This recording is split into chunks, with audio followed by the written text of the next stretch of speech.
ఉంటుంది. నేటి వైశిష్ట్యం. నేటి వైశిష్యంలో భాగంగా ఈ రోజున మనం గనక తీసుకున్నట్లయితే ముఖ్యంగా ఈ రోజున మనకి వసంత పంచమి, అదే శ్రీ పంచమి, అదే మదన పంచమి. అంటే ఈ రోజున అందరూ కూడా ఈ యొక్క మన ముఖ్యమైన సరస్వతీదేవికి సంబంధించిన పూజ చేసుకునే అపురూపమైన రోజులు. అంటే సరస్వతీదేవి అంటేనే విద్యకి సంబంధించిన ప్రధాన దేవతగా మనం కొలుస్తాం. అంటే ఆవిడ యొక్క ఆశీస్సులు ఉంటేనే, ఆ వాగ్దేవి కరుణా కటాక్షాలు ఉన్నప్పుడు తప్పనిసరిగా వ్యక్తులకి అన్ని విధాల విద్యాపరంగా, వాక్శుద్ధిపరంగా, అలాగే రాత నైపుణ్యాలు అన్నిట్లోనూ కూడా వ్యక్తులు అన్ని విధాల ముందుకెళ్ళడానికి ఆమె యొక్క ఆశీస్సులు తప్పనిసరిగా కావాలి. కాబట్టి ఈ రోజున తప్పనిసరిగా అందరూ కూడా అమ్మవారిని దర్శించుకోవడం, అమ్మవారికి సంబంధించిన పూజలు చేసుకోవడం, ఇంట్లో కూడా పూజ చేసుకోవడం అనేది మొదలైనవన్నీ చేసుకుంటారు.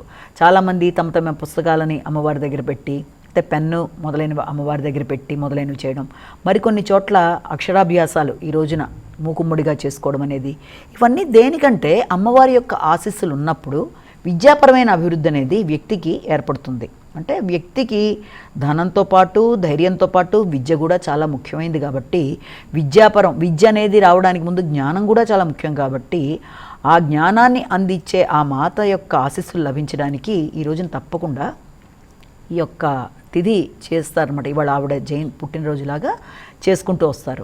అయితే దీనికి రకరకాల పేర్లను మనం చెప్పాం. మదన పంచమని చేస్తారు కొన్ని చోట్ల, బెంగాల్ మొదలైన చోట్ల. ఎందుకంటే ఇక్కడ వసంతోత్పత్తి అంటే వసంతానికి ఆరంభంగా, అంటే రాబోయేదానికి చెట్లు చిగురించడానికి టైం స్టార్ట్ అవుతున్న రోజులాగానే ఇలా రకరకాలుగా అమ్మవారిని ప్రార్థించుకుంటూ ఓ పక్కన సస్యాల్ని అందించే వసంతుణ్ణి, అలాగే ఈ యొక్క రతీదేవిని కూడా ప్రార్థించి, పతివ్రత అయిన ఆవిడ్ని, అలాగే ఈ కామదేవుణ్ణి, వీళ్ళందరినీ ప్రార్థించడం వల్ల ప్రేమాభిమానాలు కూడా వృద్ధి చెందుతాయన్న ఉద్దేశంతో దీన్ని మదన పంచమి అని కూడా అంటారు. అయితే ఇంత విశిష్టత కలిగిన ఈ రోజున అమ్మవారు చాలా ప్రశాంతంగా, అమ్మవారు ఎప్పుడు కూడా చక్కని తెల్లని వస్త్రాలతో, చేతిలో వీణ, అలాగే ఒక చక్కటి దాంట్లో కూర్చొని ఉండి ఆవిడ యొక్క ఆశీస్సులు వ్యక్తులకి లభ్యమవ్వడానికి చాలామంది ఆవిడకి సంబంధించి ఈ రోజున శ్లోకాలు, అష్టోత్తరాలు, దేవాలయ సందర్శనతో పాటుగా మొదలైనవి చేసిన అమ్మవారికి సంబంధించిన దేవాలయాలు అతి తక్కువగా ఉన్నాయి. ఎక్కడ చూసినా కూడా సరస్వతీదేవికి సంబంధించిన దేవాలయాల్లో అతి ముఖ్యమైనది ఆవిడే స్వయంగా అక్కడ నిలబడిపోయి ఉన్న దేవాలయమైన ఒక చక్కటి దాని గురించి, ఒక ఆలయ విశిష్టతని ఈ రోజున మనం మాట్లాడుకోవాలి. అదేంటి అంటే, మనం కనుక చూసినట్లయితే కర్ణాటక స్టేట్లో కనుక చూస్తే అక్కడ మనకి వెస్టర్న్ ఘాట్స్ మధ్యలో చక్కగా కాఫీ తోటల మధ్యలోంచి మనం కనుక వెళ్ళిపోతుంటే అక్కడ శృంగేరి, ఆ శృంగేరి అనేది సాక్షాత్తు అమ్మవారిని అక్కడ అమ్మవారే స్వయంగా అక్కడ ఉన్న ప్రదేశంగా చెప్తారు. చాలా చాలా చాలా విశేషాలు కలిగిన ఆ దేవాలయం, ఆ దేవాలయంలో దర్శించవలసిన ప్రదేశాలు, అలాగే ఆ దేవాలయం చుట్టుపక్కల ఇంకేమన్నా ప్రదేశాలు ఉన్నాయా మొదలైన విషయాలకు సంబంధించి కొంతవరకు మనం ఇక్కడ క్లుప్తంగా మాట్లాడుకుందాం. శృంగేరి అన్న మాట శృంగగిరి అనే దాని నుంచి వచ్చింది. అంటే మనం కనుక పురాణాల్లో చూసినట్లయితే ఋష్యశృంగుడు అని చెప్పి ఒక ముని, విభాండక యొక్క పుత్రుడిగా, ఆయనకి జింకకి పుట్టిన ఒక విభాండక మహాముని యొక్క పుత్రుడిగా ఈయన జన్మించటం అనేది, ఆయన నడయాడిన ప్రదేశంగా, అక్కడ ఆయన తపస్సు చేసుకున్న ప్రదేశంగా దాన్ని శృంగగిరి అంటారు. శృంగము అంటే కొమ్ము అని అర్థం. అక్కడ ఆ ఋషిపుత్రుడిగా జన్మించిన ఆయనకి, ఈ ఋష్యశృంగుడికి తల మీద చిన్న కొమ్ములా ఉంటుంది. మనం కనుక చూసినట్లయితే కొమ్ముతో ఉన్న ఒక ఋషిని మనం చూస్తూ ఉంటాం మామూలు యొక్క ఇమేజెస్ ఎక్కడ చూసినప్పుడు. ఆయనే ఋష్యశృంగుడు. అంటే ఒక జింకకి, శాపవశాత్తు భూమి మీద తిరుగుతున్న ఒక జింకకి, ఈ యొక్క విభాండక మహర్షికి మధ్య జన్మించిన ఆ యొక్క వ్యక్తి ఆ ఋష్యశృంగుడు. ఆయనకుండే అపురూపమైన విషయం ఏంటంటే, ఆయన ఎక్కడ నడయాడితే అక్కడ వర్షాలు సస్యశ్యామలం అవ్వడం, అదంతా భూమి అంతా చక్కటి గ్రీనరీగా ఉండడం, అది ఆయనకున్న విశిష్టమైన ఇదనమాట. ఆయన చిన్నప్పటి నుంచి కూడా తండ్రి చాలా చక్కగా, అసలు వ్యక్తులతో సంబంధం లేకుండా చాలా జాగ్రత్తగా ఎలాగ పెంచడం జరిగిందంటే, అన్ని శాస్త్రాలు తెలిసినా నేర్పించినా, ఆయన్ని నేర్పించిన దాంట్లో ఆయనకి స్త్రీ పురుషుల యొక్క డిఫరెన్స్ కానీ స్త్రీలు ఇలా ఉంటారు అని అవేమీ తెలియకుండా ఇంకో వ్యక్తిని చూడకుండా పెరగడం జరిగింది. ఆ పెరుగుతూ ఆయన వచ్చిన తర్వాత ఒకానొక సందర్భంలో ఒక పక్క ప్రదేశంలో వర్షాలు లేకపోవడం వల్ల అక్కడ మహారాజు ఆ సమయంలో ఇక్కడ దశరథుడికి కూడా ఆయన స్నేహితుడు మిత్రుడు, ఆయనకి తెలిసి ఎలాగైనా సరే వర్షాలు రావాలంటే ఈ యొక్క వ్యక్తి రావాలి మన దానికి, ఈ ఋష్యశృంగుడు వస్తేనే వస్తాయని తెలిసి దానికోసం ఆయన రకరకాల ప్రయత్నాలు చేయించి మొత్తానికి ఆయన్ని రప్పించి ఆయన ద్వారా వర్షాలు కురిపించే విధంగా చేయడం. అది చాలా పెద్ద కథ. దాంట్లో మాత్రం ఆయన వచ్చి ఇక్కడ వర్షాలు, ఆయన రాకతోనే వర్షాలు కురవడం వల్ల తన కుమార్తె శాంతనిచ్చి వివాహం చేయడం. అలా చేసిన తర్వాత మళ్ళీ తండ్రి వచ్చి విభాండకుడు వెనక్కి వచ్చి ఇక్కడ పుత్రుడు కనబట్టలేదేంటి అని చూసి ఇక్కడ ఉన్నాడని తెలిసి కుమారుడిని మళ్ళీ ఆమెని ఆ యొక్క కోడల్ని ఇద్దరిని తీసుకొని తన ఆశ్రమానికి వెళ్ళడం.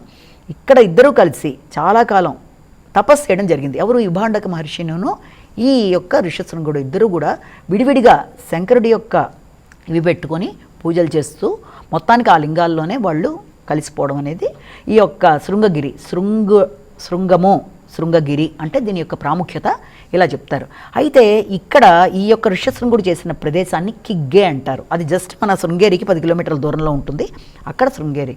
అలాగే ఈయన చేసిన పూజ ఇది మలహనికరేశ్వర స్వామి ఆలయం అని చెప్పి ఇది జస్ట్ ఒక 1/2 కిలోమీటర్ దూరంలో ఉంటుంది మన యొక్క టెంపుల్ నుంచి బయటకు వస్తే. ఇదే చేసిందేమో విభాండక మహర్షి. ఇలాగ ఆ విశిష్టత ఉన్న ఈ దేవాలయంలో ఉండే విశిష్టతలని మనం ఇక్కడ కనుక చెప్పుకుంటే క్లుప్తంగా అక్కడ చూడవలసిన ప్రదేశాల్లో తోరణ గణపతి అనే ఒక దేవాలయం ఉంటుంది, అదొకటి చూడాలి. అలాగే అది దాటిన తర్వాత ఈ యొక్క శంకరాచార్యుడిని పెట్టిన మండపం లాంటిది ఒక పెద్ద దేవాలయంలో పెట్టారు. అది 2011లో పెట్టడం జరిగింది. అది దాటి కొంచెం ముందుకెడితే మనకి శారదాంబ దేవాలయం చాలా చాలా చాలా మెయిన్. దానికంటే ముందు అక్షరాభ్యాస మండపం అని ఉంటుంది. ఎక్కడెక్కడి నుంచో వ్యక్తులు వచ్చి అక్షరాభ్యాసం చేసుకోవడం అన్నీ చేస్తూ ఉంటారు. ఇక్కడ అమ్మవారిని చాలా విశేషంగా కీర్తిస్తారు. అక్కడ కనుక అక్షరాభ్యాసం చేసుకుంటే అన్ని విధాలా బాగుంటుందని. అలాగా అది అక్కడ అమ్మవారు ఉభయభారతి రూపంలో మండవమిశ్రుడితో ఆయనతో కలిపి అక్కడ శంకరాచార్యుడితో ఇది చేసి మొత్తానికి అక్కడ అమ్మవారిని ఆయన ప్రతిక్షేపించాడు. ఆవిడ యొక్క పూర్తి రూపమే ఒరిజినల్గా అక్కడ ఆవిడ ఇదవ్వడం జరిగింది. కనుక ఆవిడ చాలా చాలా విశేషమైన దేవాలయంగా ఇది చెప్తారు. ఇది ఇక్కడికి వెళ్ళి అక్షరాభ్యాసాల విషయంలో కానీ అక్కడ శంకరాచార్యులు తన యొక్క విషయాన్ని ఎక్స్టెండ్ చేసి అక్కడ ఒక మఠంగా ఆయన స్థాపించి అది ఆయన తిరిగిన ప్రదేశాల్లో చాలా విశిష్టమైంది. అక్కడ కప్ప శంకర దేవాలయం అని చెప్పి కూడా ఉంటుందంటే కప్పకి ప్రెగ్నెంట్గా ఉండే కప్పకి ఒక నాగుపాము రక్షణ ఇస్తున్నట్టుగా ఉంటే ఈ ప్రదేశం చాలా ఉన్నతమైంది, ఇక్కడే నేను చెయ్యాలి, ఇక్కడ ఋష్యశృంగుడు వీళ్ళందరూ కూడా జపం చేసిన తపస్సు చేసిన ప్రదేశం అని అంత విశిష్టమైన ప్రదేశంలో ఆయన అమ్మవారిని నెలకొల్పారు. అది తప్పకుండా చూడవలసిన అమ్మవారి దేవాలయం. కాబట్టి అవకాశం ఉన్నట్లయితే తప్పకుండా అమ్మవారిని చూడ 3 సార్లు నిజరూప దర్శనం జరుగుతుంది అమ్మవారిది. ఆ సమయంలో చూసిన బంగారు మండపంలో అమ్మవారిని ప్రతిక్షేపించడం చాలా చాలా అక్షరాభ్యాసాలకి నిలయమైన ఆ ప్రదేశానికి వెళ్ళి అందరూ కూడా అమ్మవారి ఆశీస్సులు తీసుకుంటూ ఉంటారు. అక్కడ ఇంకా చాలా విశేషాలు ఉన్నాయి, మనం చెప్పుకుంది చాలా క్లుప్తమైన సమయం.